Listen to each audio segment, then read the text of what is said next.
Critical discourse analysis. We have some principles of critical discourse analysis by Fairclough and Ruth Wardock 1997. तो first जो हमारे पास principal है critical discourse का analysis का वो है critical discourse analysis addresses social problems. Critical discourse analysis का first principle क्या है? एड्रेस करना, टैकल करना और एग्जामिन करना सोशल प्रॉब्लम्स को, सोशल इनक्वालिटीज़ को। वो सोशल प्रॉब्लम्स क्या हो सकते हैं? कॉलोनाइजेशन है, इस्लामोफोबिया हो गया, जेंडर इनक्वालिटी है, या problems related to black and white है, प्रॉब्लम्स रिलेटेड टू इस्लामोफोबिया है, problems related to colonisers and colonised हैं, problem related to powerful and subordinate हैं। ये तमाम जो सोशल प्रॉब्लम्स हैं या सोशल इनक्वालिटीज़ हैं, रेसिज्म हो गया, ये जितने भी सोशल प्रॉब्लम्स हैं इनको एड्रेस करना, इनको स्टडी करना, इनको एग्जामिन करना CDA का काम है। ठीक है। Then we have another principle of CDA, power relations are discursive. Power relations are discursive mean power relations are practised with the help of discourses. ठीक है। पावर रिलेशंस यानी पावर रिलेशंस क्या है? एक डोमिनेंट है और दूसरा जो है वो सबऑर्डिनेट है, यानी पावरफुल जो होगा वो पावर को यूटिलाइज करेगा अगेंस्ट द सबऑर्डिनेट। ठीक है। यानी यहाँ पे हमारे पास एक जो पावरफुल पर्सन होगा वो कंट्रोल करेगा, ठीक है, मार्जिनलाइज करेगा दूसरे लोगों को, उनको सबऑर्डिनेट बनाएगा। तो पावर रिलेशंस जो हैं वो डिस्कर्सिव हैं।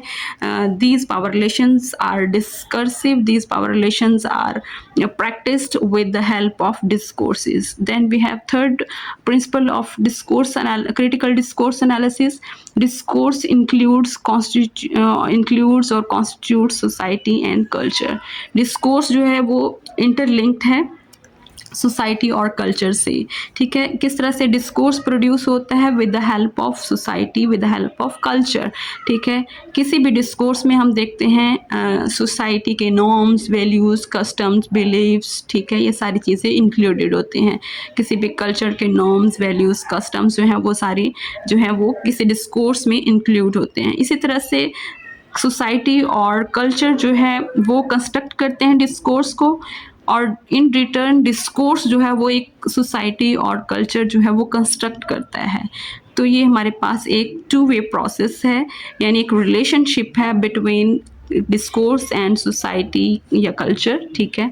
यानी सोसाइटी कंस्ट्रक्ट करती है डिस्कोर्स और डिस्कोर्स जो है इन रिटर्न कंस्ट्रक्ट करता है सोसाइटी को। Then we have fourth principle of critical discourse analysis.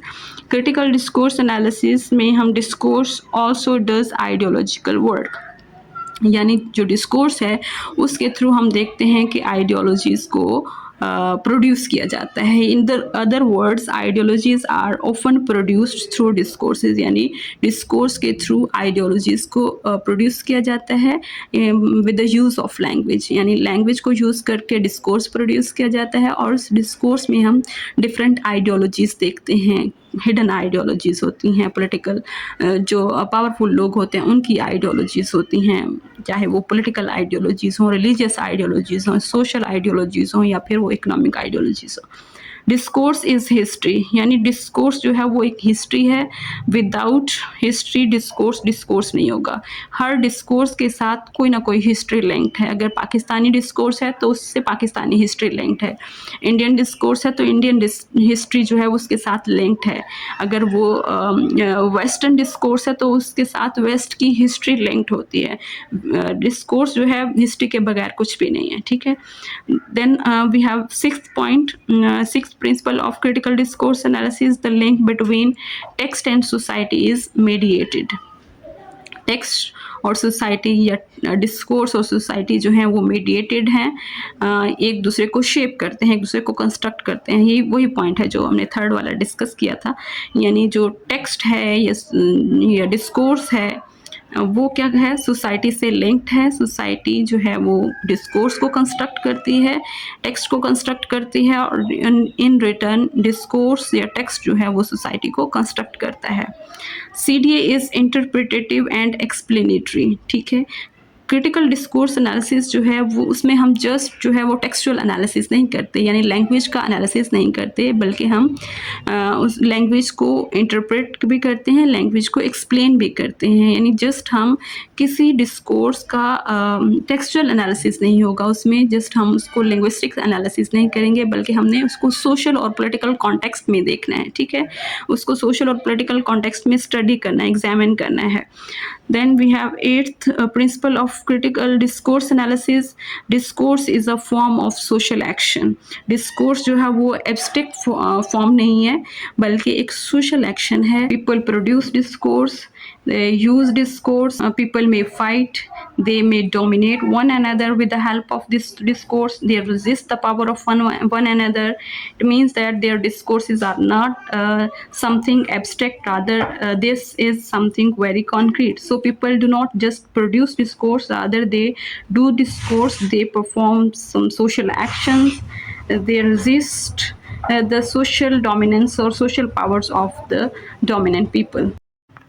There are some aims of critical discourse analysis. First is to investigate how meaning is created in context. यानी investigate करना है, examine करना है, identify करना है कि meanings जो हैं वो सोशल कॉन्टेक्स्ट में, पॉलिटिकल कॉन्टेक्स्ट में या कल्चरल कॉन्टेक्स्ट में, इकोनॉमिक कॉन्टेक्स्ट में किस तरह से प्रोड्यूस किए गए हैं या क्रिएट किए गए। इन चीज़ों को इन्वेस्टिगेट करने के लिए करना एक हमारे पास एम है क्रिटिकल डिस्कोर्स एनालिसिस का।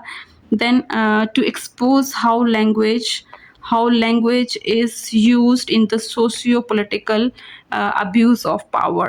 फिर जो है हम देखते हैं कि लैंग्वेज कैसे यूज़ हुई है in the socio political abuse of power, यानी पावर, सोशल पावर या डोमिनेंस को या सोशल पावर को अब्यूज़ करने के लिए लैंग्वेज को किस तरह से यूज़ किया गया है, इस चीज़ को एक्सपोज करना है।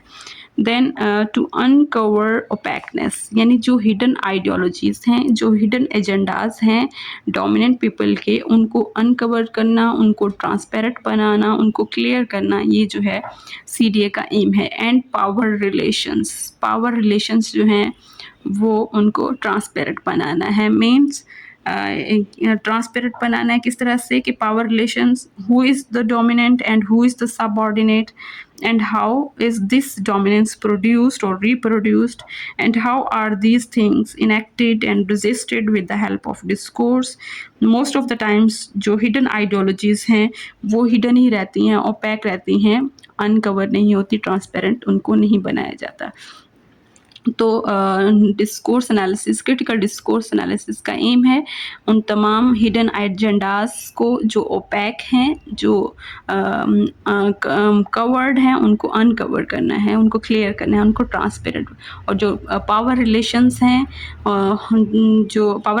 उनको क्या करना है, पावर रिलेशनशिप्स हैं यानी डोमिनेंट और सबऑर्डिनेट, मार्जिनलाइज्ड, ठीक है।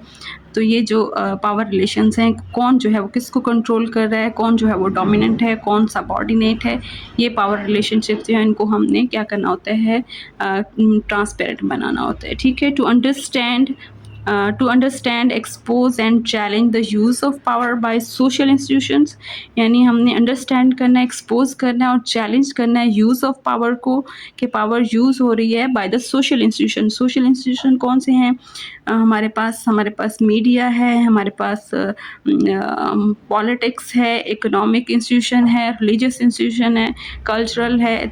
ये जो सारे इंस्टीट्यूशंस हैं वो किस तरह से पावर को यूज़ करते हैं on the basis of political, cultural, ethical and gender, ठीक है। इन बेसिस पे किस तरह से यूज़ करते हैं, इनको चैलेंज करना है, इनको एक्सपोज करना है, इनको अंडरस्टैंड करना है, जो है one of the AIIMS of critical discourse analysis.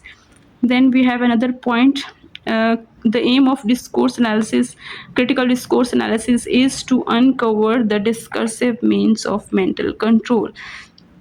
Uncover करना है, डिस्कर्सिव मीन्स प्रैक्टिस्ड, ठीक है। जो मीन्स ऑफ डिस्कोर्सेज हैं उनमें हमने देखना है कि कौन जो है किसके माइंड को कंट्रोल कर रहा है, वो आइडियोलॉजीज़, ठीक है, उनको हमने अनकवर करना है, वो हिडन एजेंडास उनको अनकवर करना है जो डोमिनेंट ग्रुप ऑफ पीपल जो है वो प्रोड्यूस करते हैं, ठीक है।